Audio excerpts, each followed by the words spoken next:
Bismillahirrahmanirrahim. Assalamualaikum warahmatullahi wabarakatuh. Perkenalkan, saya Hidayanti dari calon guru penggerak angkatan 10. Kali ini saya akan melakukan percakapan dengan rekan kerja saya yaitu Ibu Esi, dan percakapan ini terkait dengan pra-observasi sebelum nanti supervisi di kelas. Dan ini percakapan saya dengan Bu Esi. Assalamualaikum Bu Esi. Waalaikumsalam. Gimana kabarnya nih Bu Esi? Alhamdulillah. Bu Esi kalau ngajar itu biasanya di hari apa? Saya dari hari Senin sampai hari Kamis. Oh, Masya Allah. Untuk kelas 12. Untuk pelajaran apa Bu Esi? Untuk pelajaran budi pekerti. Budi pekerti dan agama, PAI. Oke, Masya Allah, luar biasa keren nih Bu Esi ngajarnya. Nah, Bu Esi ini nanti kan mau mengajar nih ya. Jadi sekarang saya ingin nanya-nanya terkait sebelum nanti Bu Esi mengajar. Tujuan pembelajaran yang ingin dicapai Bu Esi apa sih dalam pembelajaran Bu Esi? Sebetulnya kalau kita jadi guru ini bukan cuma menggurui ya, bukan cuma memberi pelajaran, tapi juga menerapkan kepada anak agar anak itu mampu mandiri ketika dia tidak diperintah oleh guru, ya dia mampu, dalam arti kata mampu disiplin. Karena barangkali kalau misalnya dia lagi lupa, lalai, tapi dia lihat gurunya disiplin, jadi merasa diberikan contoh yang baik oleh gurunya. Jadi kalau guru agama ini lebih kepada mendidik anak biar ada kemampuan untuk disiplin, baik itu disiplin untuk ibadahnya maupun disiplin dalam kesehariannya. Nah, terutama kalau saya nih pengen anak-anak ini diantaranya ya sekali lagi ingin anak ini mampu membaca Al-Quran, karena saya risau dengan mereka tidak peduli terhadap Al-Quran. Alhamdulillah, jadi anak-anak jauh kepada pelajaran-pelajaran agama. Saya risau gitu, karena lebih banyak megang HP daripada megang Quran, lebih banyak disirami oleh ilmu pengetahuan yang lain dibanding ilmu pengetahuan agama. Padahal tujuan mereka itu sekali lagi, yang pertama kalau laki-laki itu kan jadi pemimpin, ar-rijalu qawwamuna 'alan nisa. Dia nanti akan memimpin anaknya, istrinya, ibunya, keluarganya, perempuan yang di dalam rumahnya. Jadi saya risau anak mampu membaca Al-Quran dengan baik, minimal lancar gitu. Kemudian juga saya juga pengen anak-anak itu bisa wudu yang baik dan benar gitu. Gak usah terlalu banyak lah, gak usah terlalu muluk-muluk pengen apa-apa gitu. Saya itu pengen anak-anak bisa belajar wudu, belajar yang baik, kemudian juga bacaan sholatnya, gerakan-gerakan sholatnya gitu. Nah, kalau mereka udah mampu seperti itu, jadi mereka kalau berdoa itu di dalam sholatnya itu nggak sia-sia, karena mereka tahu apa yang dibaca, apa yang diinginkan, mereka tahu tujuannya gitu. Karena mereka menghadap Allah itu bukan semata-mata harus pakaiannya saja yang bagus, tetapi juga harus disertai dengan sucinya, dengan berwudhunya, istinjanya. Itu bagian dari keinginan tujuan pembelajaran agama ini biar anak-anak ini mampu mengamalkan agama, khususnya buat kehidupan bersih. Masya Allah, luar biasa sekali Bu Esi, mulia sekali ya. Jadi tujuannya ingin anak itu bisa terampil ya dalam kehidupan agama maupun baca Al-Quran dan lain sebagainya. Nah, dari tujuan yang ingin Ibu Esi capai ini, nah, adakah area pengembangan yang ingin Bu Esi capai? Jadi untuk mencapai hal itu, area pengembangan yang ingin dicapai itu apa? Ya, ini kalau anak-anak itu pagi-pagi kalau misalnya dia kurang semangat, barangkali mungkin di rumahnya, ya namanya anak-anak ya beda-beda keluarganya, beda-beda pikirannya, kemudian juga keluarganya, segala macam permasalahannya. Jadi di dalam rumah dibawa ke dalam kelas. Ada yang mungkin dia kerja, ada yang mungkin dia mungkin dari rumahnya udah bete, malas. Saya pengennya anak-anak itu pagi-pagi ada refleksi, yaitu mereka itu kita ajak dulu lah seperti speaking gitu. Mungkin nggak cocok gitu, tapi saya cocokin aja dengan pelajaran agama, misalnya SBB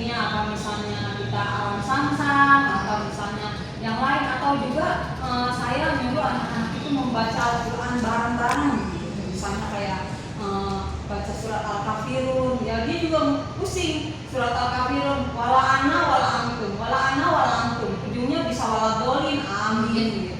Nah itu kan pusing, tapi itu yang dia pakai sehari-hari. Makanya kita bareng-bareng pagi-pagi itu biar kita itu istilahnya sebelum kita menanamkan kepada mereka benih-benih biar mereka bisa tumbuh di dalam hatinya, kita siram dulu hatinya itu, kolbunya itu kita siram dulu dengan ayat-ayat Al-Quran gitu. Biar mereka itu hatinya itu istilahnya kayak dikasih hujan dulu, disiramin air dulu, habis itu baru dikasih semai-semai.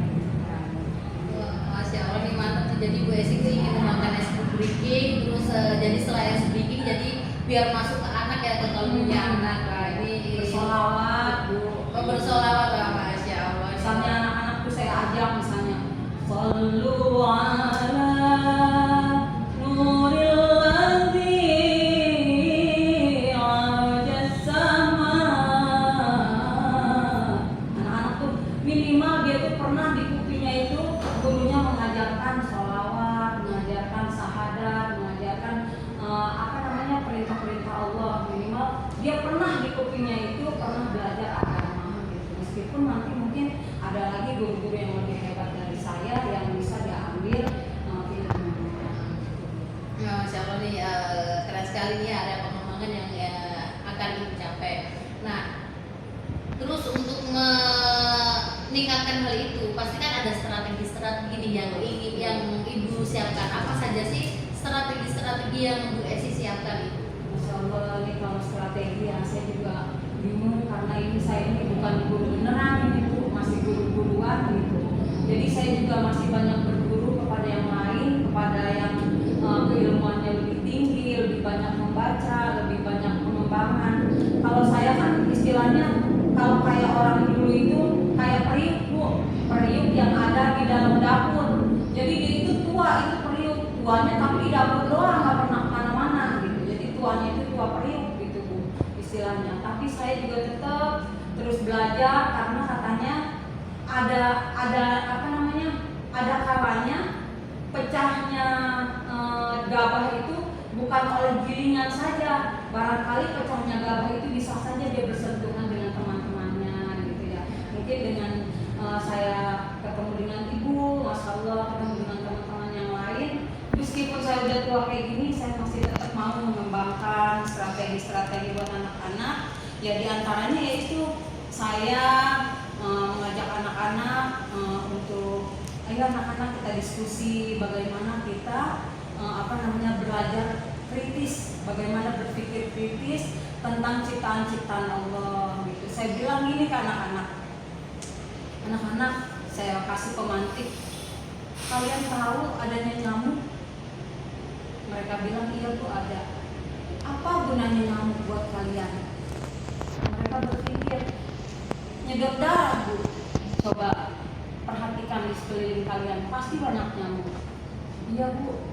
Solusinya kalau ada nyamuk harus ada apa nak? Iya Bu, harus ada autan Bu. Nah, dari autan itu kamu bisa memberikan apa? Dampak bahwa kita bisa ikut kerja di pabrik autan, anak cucu kita bisa makan lewat situ, lewat asbabnya orang berpikir kritis mengenai nyamuk. Dari nyamuk juga orang bisa membuat apa lagi? Membuat kawat buat nyamuk, kawat nyamuk. Dari situ juga orang bisa membuat raket nyamuk. Orang juga bisa membuat kelambu buat menghindari nyamuk. Jadi Masya Allah ya, saya ngajak anak-anak itu bagaimana dia berdiskusi tentang masalah nyamuk. Gak usah terlalu banyak. So anak-anak silahkan kamu buat kelompok bagaimana kita berpikir kritis, mengkritisi tentang ciptaan Allah dan terjadinya siang dan malam. Itu aja Bu, saya nggak banyak-banyak. Silahkan anak-anak dilihat babnya. Kita hari ini berpikir kritis tentang bagaimana kita menyikapi dan mengkritisi tentang ciptaan Allah dan bergantinya siang dan malam. Jadi anak-anak nanti, oh ya Bu, dengan begini nanti ini, oh nanti akan ada tuh. Anak-anak bilang kemarin, setelah saya berpikir maka saya akan ada lagi Bu tumbuh bahwa saya syukur. Kalau nggak syukur nanti saya kufur gitu. gitu. Anak-anak bilang, nah oke, dari situ nanti dikembangkan lagi seperti itu. Ada lagi nanti kalau kita sudah bersyukur nanti akan Allah tambah lagi. Nah itu ilmuannya.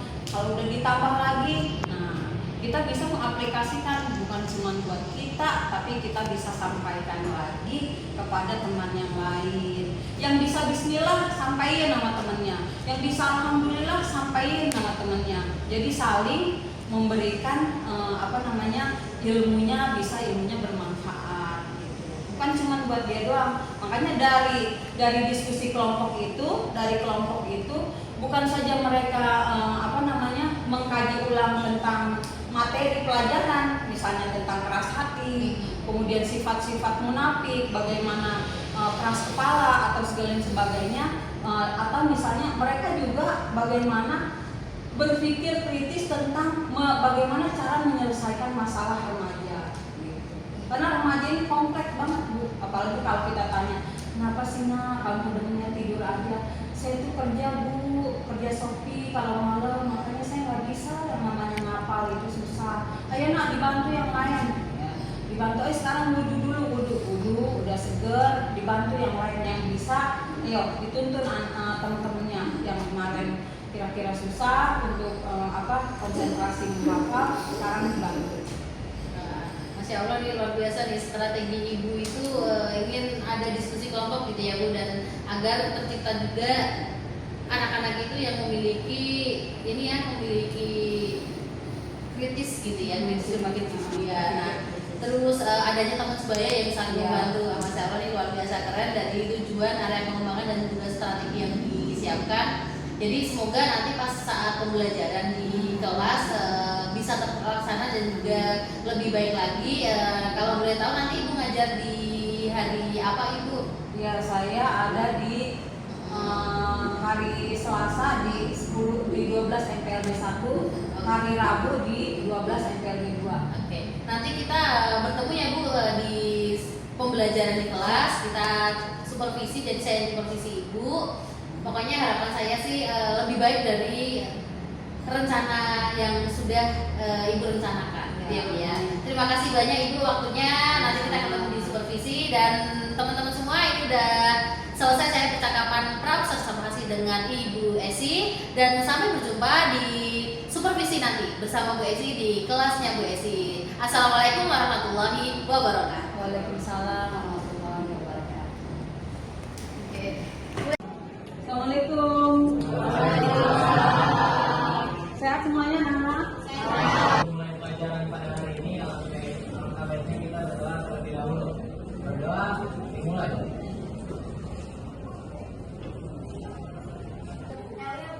Ya, oke. Dari depan ya. Adrian, berarti Adrian nggak ada nih. Kan dulu surat Al-Alaq. Ya, silakan. Yang mau mimpin surat Al-Alaq.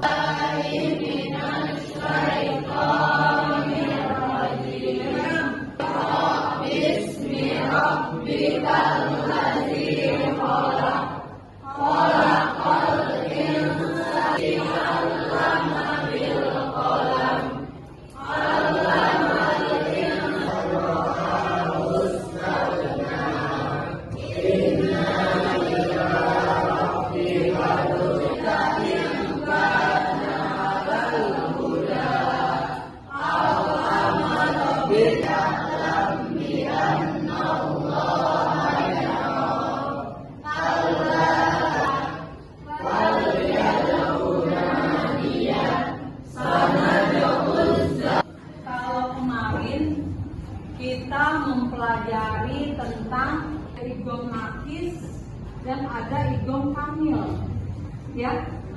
Kalau dia udah nggak berbunyi, itu contohnya. Kamil itu artinya sempurna. Kayak seperti apa?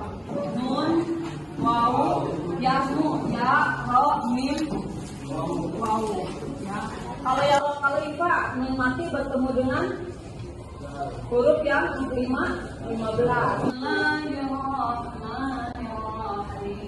Lihat di situ simak. Kepada iman terakhir, iman kepada qada dan qadarnya Allah. Itu di sini ada kalimat yang dinamakan dengan La ilaha illallah. Artinya Allah Maha Pencipta. Allah Razik. Allah Maha memberi rezeki. Ulangin. Allah Khalik. Allah Malik. Allah. Setelah itu Allah juga Maha setelah mencipta Allah Malik yaitu Allah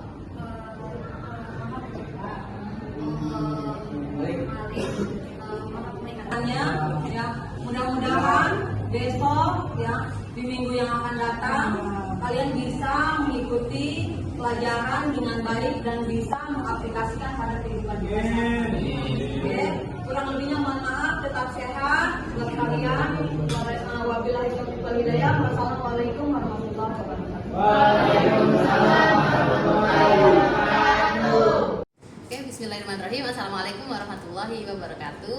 Perkenalkan, saya Hidayanti. Di sini saya akan melaksanakan pasca observasi karena saya lagi mengikuti guru penggerak angkatan 10. Dan pasca observasi ini saya ditemani oleh yang pasti Bapak pengajar praktek yaitu Bapak Triman dan juga Ibu Esi, karena kemarin saya supervisinya Ibu Esi. Dan berikut adalah percakapan saya dengan Ibu Esi ya. Assalamualaikum Ibu Esi. Ibu Esi, alhamdulillah Ibu Esi sudah mengajar ya kemarin ya. Alhamdulillah. Nah, ini Bu Esi, sekarang saya akan ada beberapa nih yang akan saya tanyakan ke Bu Esi terkait dengan observasi yang sudah saya laksanakan di Bu Esi. Nah, Bu Esi, jadi sebelum pasca ini kan sebelumnya kita sudah pra observasi ya Bu Esi ya, terkait dengan yang kemarin saya tanya area pengembangannya Ibu apa, strateginya apa yang sudah dijalankan kayak gitu. Nah, dari pra observasi kemarin Ibu kan sudah menjelaskan tentang area pengembangannya Ibu nih. Nah, sudah dijalankan di observasi Ibu mengajarnya. Nah, menurut Ibu saat mengajar di area pengembangan yang ingin Ibu jalankan itu ada kendala nggak Bu? Ya, kendalanya kalau saya kan mengajar pendidikan agama Islam. Yang pertama itu saya ingin anak-anak itu bisa membaca Al-Quran, kemudian juga praktek bagaimana dia berwudu, kemudian juga lebih jauhnya lagi mereka bisa memandikan jenazah dan lain sebagainya. Nah, ini dari yang pertama itu saya melihat ya dan kemudian mempraktekkan kepada anak-anak bagaimana mereka membaca Al-Quran, mengenal Al-Quran, bagaimana bacaannya, kemudian fadilah-fadilahnya biar mereka itu lebih termotivasi untuk belajar. Nah, kemudian sebelum belajar itu ya saya biar mereka nggak bosen ya, mereka saya ajak untuk ice breaking dulu ya. Ice breakingnya mungkin nggak berkaitan mungkin dengan dengan agama, tapi minimal mereka bersemangat mau mempelajarinya gitu. Seperti aram samsam dan sebagainya. Kemudian ketika mereka belajar membaca Al-Quran, karena di wilayah kita ini rata-rata anak-anak SMP ini dianggapnya sudah besar dan dia nggak lagi mengaji gitu. Nah, ngajinya itu hanya sampai sebatas kelas 6 SD gitu. Beberapa anak aja yang masih mau ikut pengajian gitu. Nah, jadi kendala-kendalanya ini banyak anak-anak yang belum mampu dengan baik membaca Al-Quran. Makanya saya pakai metodenya itu diantaranya kalau mereka misalnya alif ketemu nun yang ada tasdidnya ya, mereka kan dibacanya misalnya cepat aja. Nah, ini kan guna. Jadi saya menggunakan metode seperti ummi inna ubawwakan ayyam. Nah, jadi Di antaranya itu mereka ingat kalau misalnya ketika mereka membaca Al-Quran, kalau ada tasdidnya mereka harus dibaca dengan gunnah. Tapi itu kan di antaranya sebagian anak ada yang belum menyentuh kepada gunnah karena mereka belum bisa, belum mampu membaca Al-Qurannya dengan lancar gitu. Nah, kendalanya itu yaitu saya harus flashback lagi. Jadi anak-anak ini saya bikin berkelompok biar anak-anak yang bisa dengan anak-anak yang nggak bisa membaur gitu. Jadi berkelompok biar anak-anak saling tutor sebaya, saling mengajarkan. Misalnya ketika dia menghafal kuliah Al-Kafirun, kemudian juga menghafal Az-Zalzalah, Al-Adiyat, kemudian juga Iqra. Karena ini saya pikir buat anak-anak nanti ketika mereka sudah lulus pasti mereka ditanya di masyarakat, ada yang jadi imam barangkali, ada yang mau memandikan mayat dan lain sebagainya. Karena ini yang pasti ditanya gitu. Minimal mereka bisa menjadi imam di dalam keluarganya sendiri gitu. Jadi saya membuat kelompok diskusi bagaimana cara mereka saling mengajarkan di antara satu dan yang lainnya. Kalau misalnya yang lainnya belum hafal, kemudian juga membacanya kurang bagus, nah saya taruh di dalamnya itu anak-anak yang sudah mampu, yang sudah bagus tahsin ketika mereka membaca Al-Quran gitu. Jadi saling mengajarkan. Nah, ketika itu kalau misalnya sudah, nanti mereka membuat video bagaimana perkembangan mereka di kelompoknya masing-masing. Setelah itu nanti mereka maju ke depan berkelompok untuk membacakan ayat-ayat Al-Quran yang tadi sudah ditugaskan. Masya Allah, luar biasa keren ya Bu Esi. Jadi dari yang ingin dikembangkan Bu Esi terkait dengan pengajarannya, berarti model pembelajaran Ibu ya yang ingin lebih dikembangkan dengan metode-metode menggunakan tadi ice breaking, berarti ice breaking dan juga lainnya. Kemarin saat pembelajaran udah Ibu laksanakan gitu ya. Jadi untuk kendalanya alhamdulillah sudah dijalankan semua. Nah, terkait dengan hal itu di Ibu Esi, hal yang tadi kan lebih ke pengajarannya, metode Ibu. Nah, strateginya nih Ibu Esi apa saja sih yang Bu Esi sudah dilakukan ataukah ada yang memang belum dilakukan oleh Bu Esi yang dari rencana-rencana Bu Esi itu? Ini strategi saya, anak-anak saya perkenalkan dengan metode Umi. Jadi bagaimana dia membaca biar anak-anak itu tertarik mempelajari bacaan-bacaan Al-Quran. Seperti contohnya misalnya metode Umi ini paling mudah ya diterapkan buat anak-anak. Contohnya ketika mereka melihat video-video yang ada di YouTube atau yang ada di media sosial yang lain. Contohnya misalnya mereka membaca Abasa, misalnya contohnya Bismillahirrahmanirrahim, misalnya Abasa wa tawalla anja'ahul a'ma. Itu kan dari bacaan-bacaan yang mereka pelajari masing-masing, dilihat di videonya mereka masing-masing ya, itu mereka terbantu dengan adanya panjang pendeknya. Jadi nggak berlebihan gitu, nggak sesuai dengan dialektika yang mereka punyai. Misalnya, oh di kampung saya panjangnya segini Bu, di kampung saya panjangnya segini. Tapi dengan metode Umi kita bisa menyamakan persepsi bahwa kalau satu harokat, 2 harokat, 3 harokat dibacanya seperti yang ada pada metode Umi. Jadi menggunakan strateginya, menggunakan ini ya agar anak tertarik dengan mengaji itu, membaca Al-Quran karena kebetulan pelajaran agama. Jadi menggunakan metode Umi dalam pembelajaran. Masya Allah nih, luar biasa keren Bu Esi. Nah nih Bu Esi, jadi kan Bu Esi udah melaksanakan rencana-rencana dan tadi sudah dijelaskan juga kedepannya nih Bu Esi, menurut Ibu adakah yang mungkin masih menjadi kendala itu ada solusinya menurut Bu Esi itu bagaimana, terus adakah rencana tindak lanjut Bu Esi untuk pembelajaran untuk cara mengajar Bu Esi ke depannya untuk lebih baik lagi?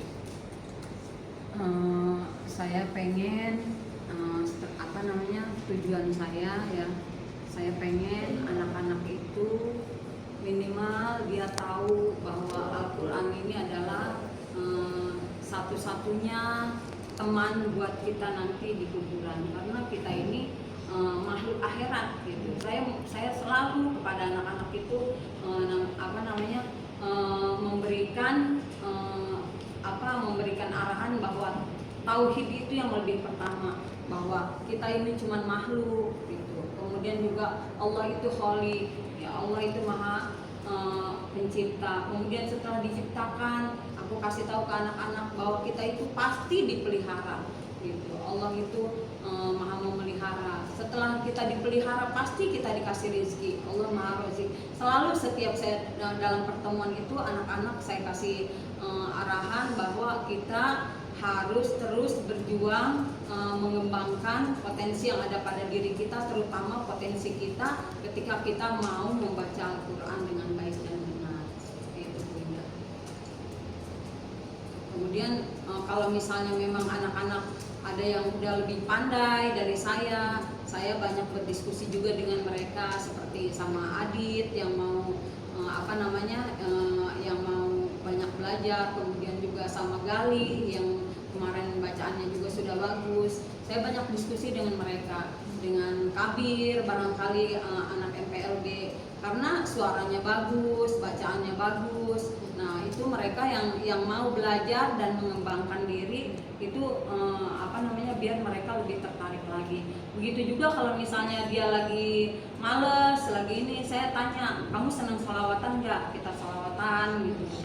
Nah biar apa? Biar mereka itu nggak bete di dalam kelas. Nah jadi tujuan pembelajaran saya ini minimal anak itu ngerti bahwa dia itu membaca Al-Quran itu wajib bisa gitu. Wajib bisa buat diri dia sendiri, karena dia nanti bakal jadi pemimpin. Yang perempuan bakal jadi ibu yang buat anak-anaknya, yang laki-laki bertanggung jawab buat keluarganya. Kalau dia nggak bisa baca Al-Quran, bagaimana dengan anak dan keluarganya?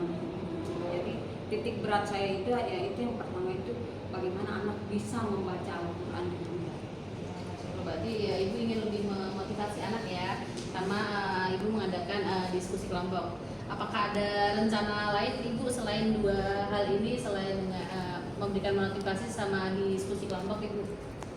Saya kalau buat anak yang yang punya prestasi gitu, tanya Arab, kalau saya lebih suka tuh anak saya kasih reward anak-anak gitu. Kalau misalnya anak yang bisa gitu, yang mau berprestasi, yang mau belajar, yang mau sungguh-sungguh, insya Allah saya kasih reward. Itu sudah saya lakukan kepada anak-anak. Berarti Bu Esi mencoba untuk memberikan apresiasi ya Bu Esi ya.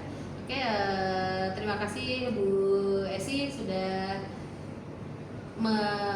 mengikuti berbagai rangkaian kegiatan terkait dengan observasi ini. Semoga nanti kedepannya kegiatan belajar mengajar itu bisa menjadi lebih baik lagi. Yang tadinya memang menjadi area pengembangan Ibu, nanti kedepannya bisa dikembangkan lebih lagi. Dan juga tadi rencana-rencananya dari Bu Esi bisa juga nanti ditambahkan di pembelajaran berikutnya Bu Esi. Pokoknya terima kasih ya Bu Esi ya.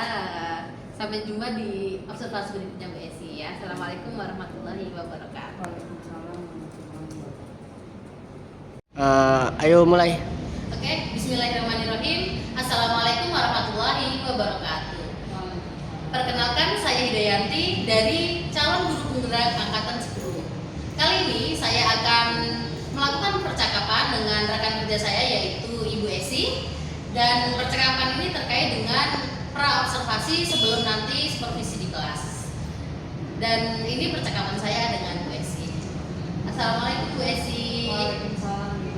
Gimana kabarnya nih Bu Esi? Alhamdulillah. Bu Esi kalau ngajar itu biasanya di hari apa?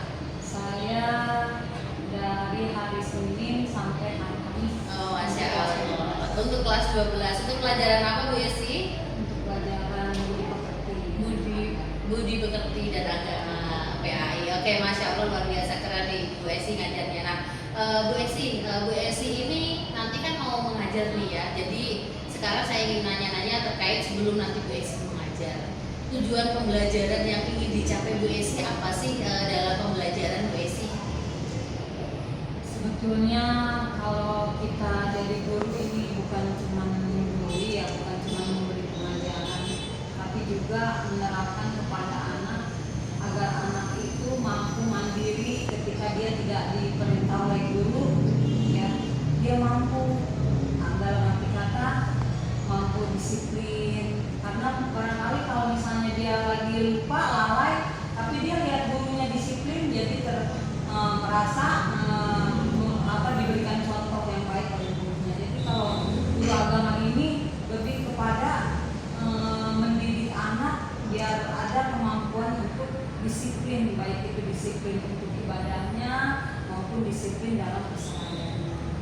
Nah, terutama kalau saya nih pengen anak-anak ini diantaranya ya sekali lagi ingin anak ini mampu membaca Al-Quran, karena saya risau dengan mereka tidak peduli terhadap Al-Quran, kalamullah.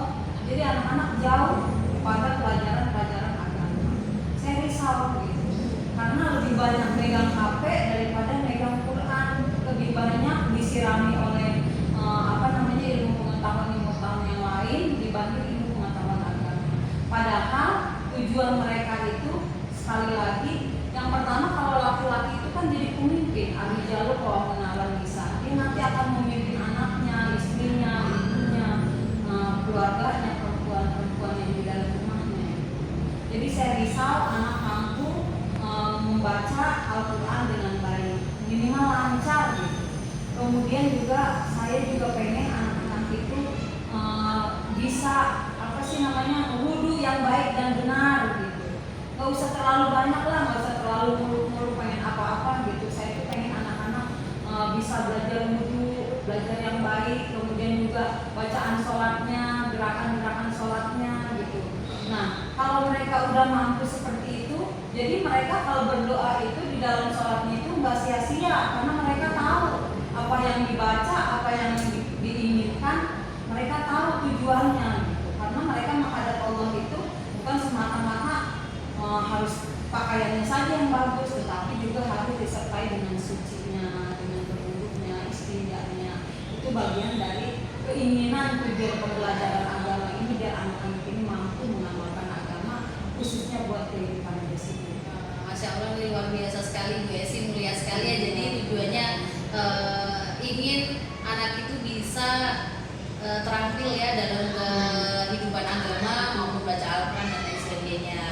Nah, dari tujuan yang ingin Ibu Esi capai ini, nah, adakah area pengembangan yang ingin Bu Esi capai? Jadi untuk mencapai hal itu, area pengembangan yang ingin dicapai itu apa?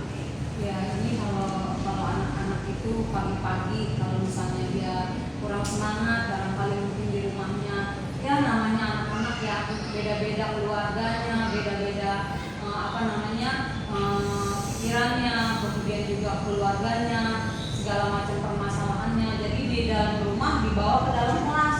Ada yang mungkin dia kerja, ada yang mungkin dia mungkin dari rumahnya udah bete, malas. Saya pengennya anak-anak itu pagi-pagi ada refleksi, yaitu mereka itu kita ajak dulu lah seperti speaking gitu. Mungkin nggak cocok gitu, tapi saya cocokin aja dengan pelajaran agama, misalnya SDG-nya apa, misalnya kita alam samsam atau misalnya yang lain, atau juga saya nyuruh anak-anak itu membaca Al-Quran bareng-bareng gitu. Misalnya kayak baca surat Al-Kafirun, ya dia juga pusing surat Al-Kafirun, wala ana wala antum, ujungnya bisa wala dolin, amin gitu. Nah itu kan pusing, tapi itu yang dia pakai sehari-hari. Makanya kita bareng-bareng pagi-pagi itu biar kita itu istilahnya sebelum kita menanamkan kepada mereka benih-benih biar mereka bisa tumbuh di dalam hatinya, kita siram dulu hatinya itu, kolbunya itu kita siram dulu dengan ayat-ayat Al-Quran gitu. Biar mereka itu hatinya itu istilahnya kayak dikasih hujan dulu, disiramin air dulu, habis itu baru dikasih semai. Wah, Masya Allah nih mantap tuh. Jadi Bu Esi tuh ingin memakan es breaking, terus jadi setelah es breaking jadi biar masuk ke anak ya, ke kalbunya anak. Wah, ini Bersolawat Bu. Oh, bersolawat, wah Masya Allah. Misalnya anak-anak tuh saya ajak misalnya Sallu ala nuril ladzi ajas sama. Anak-anak tuh minimal dia tuh pernah di kupingnya itu gurunya mengajarkan sholawat, mengajarkan sahadat, mengajarkan perintah-perintah Allah. Minimal dia pernah di kupingnya itu pernah belajar agama gitu. Meskipun nanti mungkin ada lagi guru-guru yang lebih hebat dari saya yang bisa diambil ilmunya. Nah, Masya Allah nih, keren sekali nih area pengembangan yang akan dicapai. Nah, terus untuk meningkatkan hal itu, pasti kan ada strategi-strategi nih yang Ibu siapkan. Apa saja sih strategi-strategi yang Bu Esi siapkan itu? Masya Allah, ini kalau strategi yang saya juga bingung karena saya ini bukan guru beneran, ini Bu, masih guru-guruan gitu. Jadi saya juga masih banyak berguru kepada yang lain, kepada yang keilmuannya lebih tinggi, lebih banyak membaca, lebih banyak pengembangan. Kalau saya kan istilahnya kalau kayak orang dulu itu kayak periuk Bu, periuk yang ada di dalam dapur. Jadi dia itu tua, itu periuk tuanya tapi di dapur doang, nggak pernah kemana-mana gitu. Jadi tuanya itu tua periuk gitu Bu istilahnya. Tapi saya juga tetap terus belajar karena katanya ada kalanya pecahnya gabah itu bukan oleh gilingan saja. Barangkali pecahnya gabah itu bisa saja dia bersentuhan dengan teman-temannya gitu ya. Mungkin dengan saya ketemu dengan Ibu, Masya Allah, ketemu dengan teman-teman yang lain, meskipun saya udah tua kayak gini, saya masih tetap mau mengembangkan strategi-strategi buat anak-anak. Ya diantaranya yaitu saya mengajak anak-anak untuk ayo anak-anak kita diskusi bagaimana kita belajar kritis, bagaimana berpikir kritis tentang ciptaan-ciptaan Allah gitu. Saya bilang gini ke anak-anak, saya kasih pemantik, kalian tahu adanya nyamuk? Mereka bilang iya Bu ada. Apa gunanya nyamuk buat kalian? Mereka berpikir nyedot darah Bu. Coba perhatikan di sekeliling kalian, pasti banyak nyamuk. Iya Bu. Solusinya kalau ada nyamuk harus ada apa nak? Iya Bu, harus ada autan Bu. Nah, dari autan itu kamu bisa memberikan apa? Dampak bahwa kita bisa ikut kerja di pabrik autan. Anak cucu kita bisa makan lewat situ, lewat asbabnya orang berpikir kritis mengenai nyamuk. Dari nyamuk juga orang bisa membuat apa lagi? Membuat kawat buat nyamuk, kawat nyamuk. Dari situ juga orang bisa membuat raket nyamuk. Orang juga bisa membuat kelambu buat menghindari nyamuk. Jadi Masya Allah ya, saya ngajak anak-anak itu bagaimana dia berdiskusi tentang masalah nyamuk. Gak usah terlalu banyak. So anak-anak silahkan kamu buat kelompok bagaimana kita berpikir kritis, mengkritisi tentang ciptaan Allah dan terjadinya siang dan malam. Itu aja Bu, saya nggak banyak-banyak. Silahkan anak-anak dilihat babnya. Kita hari ini berpikir kritis tentang bagaimana kita menyikapi dan mengkritisi tentang ciptaan Allah dan bergantinya siang dan malam. Jadi anak-anak nanti, oh ya Bu, dengan begini nanti ini, oh nanti akan ada tuh. Anak-anak bilang kemarin, setelah saya berpikir maka saya akan ada lagi Bu tumbuh bahwa saya syukur. Kalau nggak syukur nanti saya kufur, gitu anak-anak bilang. Nah oke, dari situ nanti dikembangkan lagi seperti itu. Ada lagi nanti kalau kita sudah bersyukur nanti akan Allah tambah lagi. Nah itu ilmuannya. Kalau udah ditambah lagi, nah kita bisa mengaplikasikan bukan cuma buat kita, tapi kita bisa sampaikan lagi kepada teman yang lain. Yang bisa Bismillah sampaikan nama temannya, yang bisa Alhamdulillah sampaikan nama temannya. Jadi saling memberikan ilmunya bermanfaat. bukan cuma buat dia doang. Makanya dari diskusi kelompok itu bukan saja mereka mengkaji ulang tentang materi pelajaran, misalnya tentang keras hati, kemudian sifat-sifat munafik, bagaimana keras kepala atau segala sebagainya, atau misalnya mereka juga bagaimana berpikir kritis tentang bagaimana cara menyelesaikan masalah remaja. Karena remaja ini kompleks banget Bu, apalagi kalau kita tanya, kenapa sih nak kamu demennya tidur aja?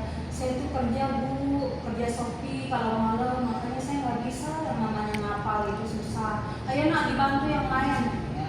Dibantu, sekarang wudhu, udah seger, dibantu yang lain yang bisa. Ayo dituntun teman-temannya yang kemarin kira-kira susah untuk konsentrasi membaca, sekarang dibantu. Masya Allah nih, luar biasa nih strategi ibu itu ingin ada diskusi kelompok gitu ya Bu, dan agar tercipta juga anak-anak itu yang memiliki kritis gitu ya, kritis dia. Nah, terus adanya teman sebaya yang saling membantu. Masya Allah nih, luar biasa keren dari tujuan area pengembangan dan juga strategi yang disiapkan. Jadi semoga nanti pas saat pembelajaran di kelas bisa terlaksana dan juga lebih baik lagi. Kalau boleh tahu nanti Ibu ngajar di hari apa Ibu? Ya, saya ada di hari Selasa di 12 MPLB 1, hari Rabu di 12 MPLB 2. Oke. Nanti kita bertemu ya Bu di pembelajaran di kelas, kita supervisi, jadi saya supervisi Ibu. Pokoknya harapan saya sih lebih baik dari rencana yang sudah Ibu rencanakan gitu ya Bu ya. Terima kasih banyak Ibu waktunya. Nanti kita ketemu di supervisi, dan teman-teman semua itu udah selesai saya percakapan terima kasih dengan Ibu Esi, dan sampai berjumpa di supervisi nanti bersama Bu Esi di kelasnya Bu Esi. Assalamualaikum warahmatullahi wabarakatuh. Waalaikumsalam warahmatullahi wabarakatuh. Oke. Assalamualaikum. Sehat semuanya anak-anak? Mulai pelajaran pada hari ini, alangkah baiknya kita berdoa terlebih dahulu. Berdoa dimulai.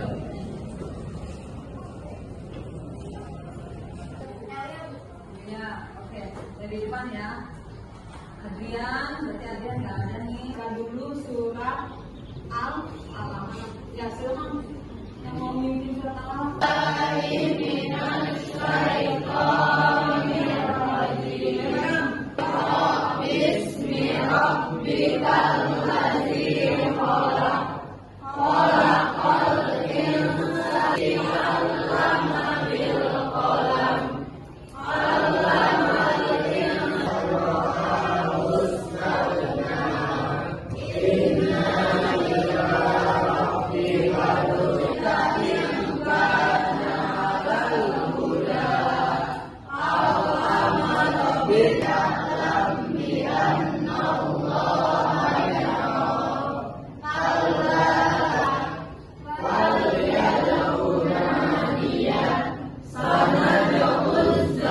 Kalau kemarin kita mempelajari tentang idgham nakis dan ada idgham kamil, ya.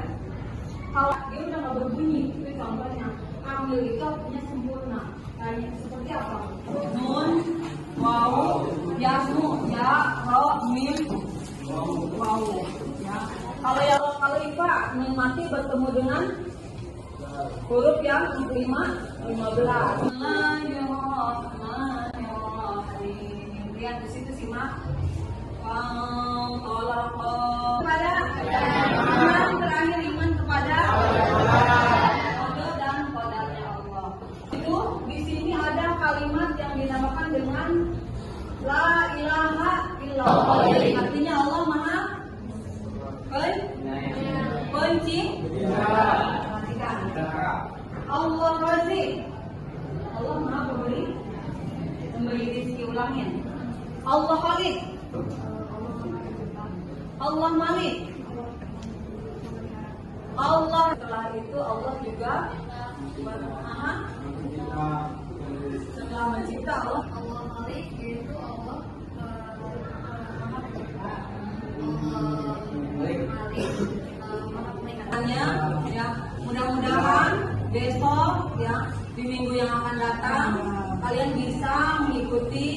pelajaran dengan baik dan bisa mengaplikasikan pada kehidupan kita sehari-hari.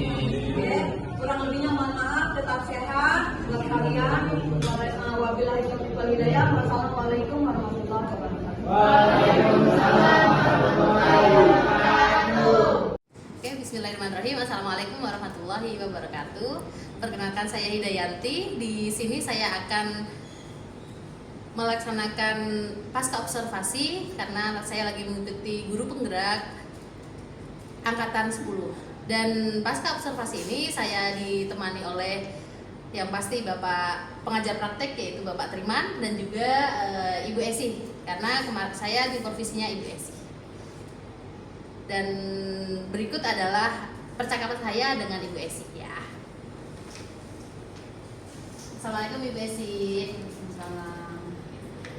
Ibu Esi, alhamdulillah Ibu Esi sudah mengajar ya kemarin ya. Alhamdulillah. Nah, ini Bu Esi, sekarang saya akan ada beberapa nih yang akan saya tanyakan ke Bu Esi terkait dengan observasi yang sudah saya laksanakan di Bu Esi. Nah, Bu Esi, jadi sebelum pasca ini kan sebelumnya kita sudah pra observasi ya Bu Esi ya, terkait dengan yang kemarin saya tanya area pengembangannya Ibu apa, strateginya apa yang sudah dijalankan kayak gitu. Nah, dari pra observasi kemarin Ibu kan sudah menjelaskan tentang area pengembangannya Ibu nih. Nah, sudah dijalankan di observasi Ibu mengajarnya. Nah, menurut Ibu saat mengajar di area pengembangan yang ingin Ibu jalankan itu ada kendala nggak Bu? Ya, kendalanya kalau saya kan ngajar pendidikan agama Islam.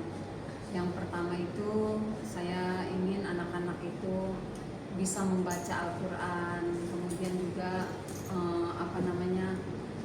praktek bagaimana dia berwudu, kemudian juga lebih jauhnya lagi mereka bisa memandikan jenazah dan lain sebagainya. Nah, ini dari yang pertama itu saya melihat ya, dan kemudian mempraktekkan kepada anak-anak bagaimana mereka membaca Al-Quran, mengenal Al-Quran, bagaimana bacaannya, kemudian fadilah-fadilahnya biar mereka itu lebih termotivasi untuk belajar. Nah, kemudian sebelum belajar itu ya, saya biar mereka nggak bosen ya, mereka saya ajak untuk ice breaking dulu ya. Ice breakingnya mungkin nggak berkaitan mungkin dengan dengan agama, tapi minimal mereka bersemangat mau mempelajarinya gitu. Seperti aram samsam dan sebagainya. Kemudian ketika mereka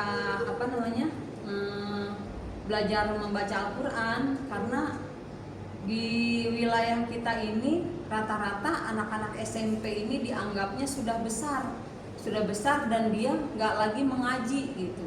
Nah, ngajinya itu hanya sampai sebatas kelas 6 SD gitu. Beberapa anak aja yang masih mau ikut pengajian gitu. Nah, jadi kendala-kendalanya ini banyak anak-anak yang belum mampu dengan baik membaca Al-Quran. Makanya saya pakai metodenya itu diantaranya kalau mereka misalnya alif ketemu nun yang ada tasdidnya ya, mereka kan dibacanya misalnya cepat aja. Nah, ini kan gunnah. Jadi saya menggunakan metode seperti ummi inna ubawwakan ayyam. Nah, jadi diantaranya itu mereka ingat kalau misalnya ketika mereka membaca Al-Quran, kalau ada tasdidnya mereka harus dibaca dengan gunnah. Tapi itu kan diantaranya sebagian anak ada yang belum menyentuh kepada gunnah karena mereka belum mampu membaca Al-Qurannya dengan lancar gitu. Nah, kendalanya itu yaitu saya harus flashback lagi. Jadi anak-anak ini saya bikin berkelompok biar anak-anak yang bisa dengan anak-anak yang nggak bisa membaur gitu. Jadi berkelompok biar anak-anak saling tutor sebaya, saling mengajarkan Misalnya ketika dia menghafal kuliah Al-Kafirun, kemudian juga menghafal Az-Zalzalah, Al-Adiyat, kemudian juga Iqra. Karena ini saya pikir buat anak-anak nanti ketika mereka sudah lulus pasti mereka ditanya di masyarakat, ada yang jadi imam barangkali, ada yang mau memandikan mayat dan lain sebagainya. Karena ini yang pasti ditanya gitu. Minimal mereka bisa menjadi imam di dalam keluarganya sendiri gitu. Jadi saya membuat kelompok diskusi bagaimana cara mereka saling mengajarkan di antara satu dan yang lainnya. Kalau misalnya yang lainnya belum hafal, kemudian juga membacanya kurang bagus, nah saya taruh di dalamnya itu anak-anak yang sudah mampu, yang sudah bagus tahsin ketika mereka membaca Al-Quran gitu. Jadi saling mengajarkan gitu. Nah ketika itu kalau misalnya sudah, nanti mereka membuat video bagaimana perkembangan mereka di kelompoknya masing-masing. Setelah itu nanti mereka maju ke depan berkelompok untuk membacakan ayat-ayat Al-Quran yang tadi sudah ditugaskan. Masya Allah, luar biasa keren ya Bu Esi. Jadi dari yang ingin dikembangkan Bu Esi terkait dengan pengajarannya, berarti model pembelajaran Ibu ya yang ingin lebih dikembangkan dengan metode-metode menggunakan tadi ice breaking, berarti ice breaking dan juga lainnya. Kemarin saat pembelajaran udah Ibu laksanakan gitu ya. Jadi untuk kendalanya alhamdulillah sudah dijalankan semua. Nah terkait dengan hal itu nih Ibu Esi, hal yang tadi kan lebih ke pengajarannya, metode Ibu. Nah strateginya nih Ibu Esi apa saja sih yang Bu Esi sudah dilakukan, ataukah ada yang memang belum dilakukan oleh Bu Esi yang dari rencana-rencana Bu Esi itu? Ini strategi saya, anak-anak saya perkenalkan dengan metode Umi. Jadi bagaimana dia membaca biar anak-anak itu tertarik mempelajari bacaan-bacaan Al-Quran. Seperti contohnya misalnya metode Umi ini paling mudah ya diterapkan buat anak-anak. Contohnya ketika mereka melihat video-video yang ada di YouTube atau yang ada di media sosial yang lain. Contohnya misalnya mereka membaca Abasa, misalnya contohnya Bismillahirrahmanirrahim, misalnya Abasa wa tawalla aja'ahul a'ma. Itu kan dari bacaan-bacaan yang mereka pelajari masing-masing, dilihat di videonya mereka masing-masing ya, itu mereka terbantu dengan adanya panjang pendeknya. Jadi nggak berlebihan gitu, nggak sesuai dengan dialektika yang mereka punyai. Misalnya, oh di kampung saya panjangnya segini Bu, di kampung saya pensi. Tapi dengan metode Umi kita bisa menyamakan persepsi bahwa kalau satu harokat, 2 harokat, 3 harokat dibacanya seperti yang ada pada metode Umi.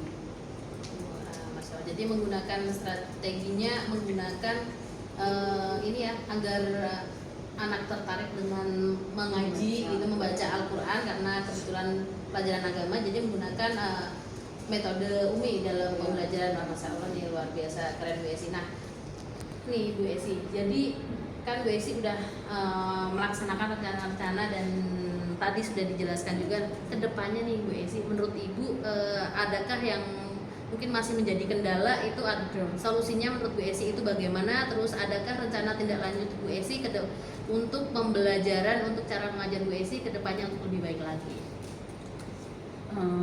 Saya pengen tujuan saya ya, saya pengen anak-anak itu minimal dia tahu bahwa Al-Quran ini adalah satu-satunya teman buat kita nanti di kuburan, karena kita ini makhluk akhirat gitu. Saya selalu kepada anak-anak itu memberikan arahan bahwa tauhid itu yang lebih pertama, bahwa kita ini cuma makhluk gitu.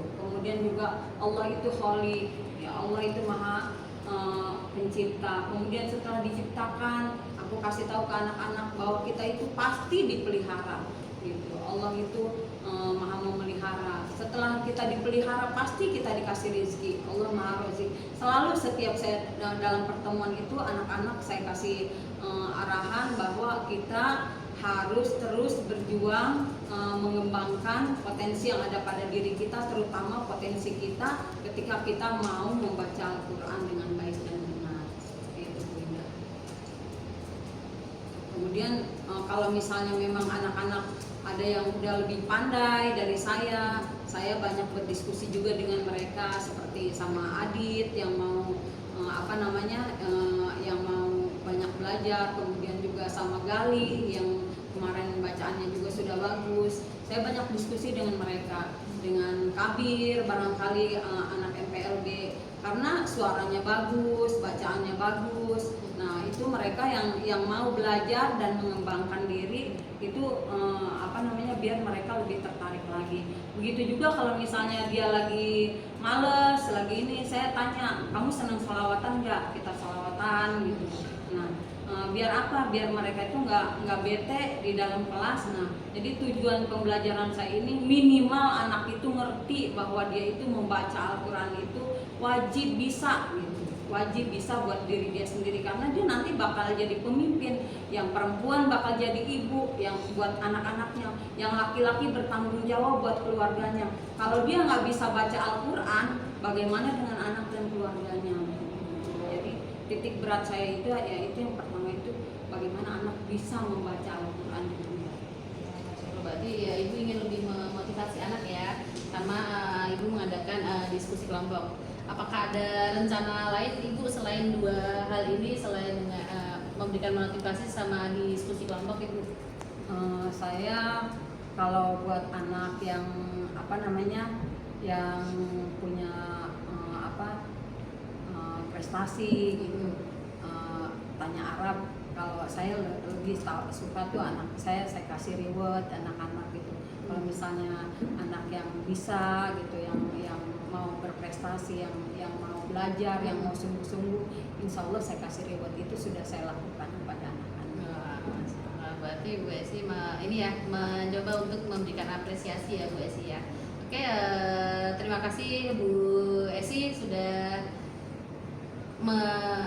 mengikuti berbagai rangkaian kegiatan terkait dengan observasi ini. Semoga nanti kedepannya kegiatan belajar mengajar itu bisa menjadi lebih baik lagi. Yang tadinya memang menjadi area pengembangan ibu, nanti kedepannya bisa dikembangkan lebih lagi. Dan juga tadi rencana-rencananya dari Bu Esi bisa juga nanti ditambahkan di pembelajaran berikutnya Bu Esi. Pokoknya terima kasih ya Bu Esi ya.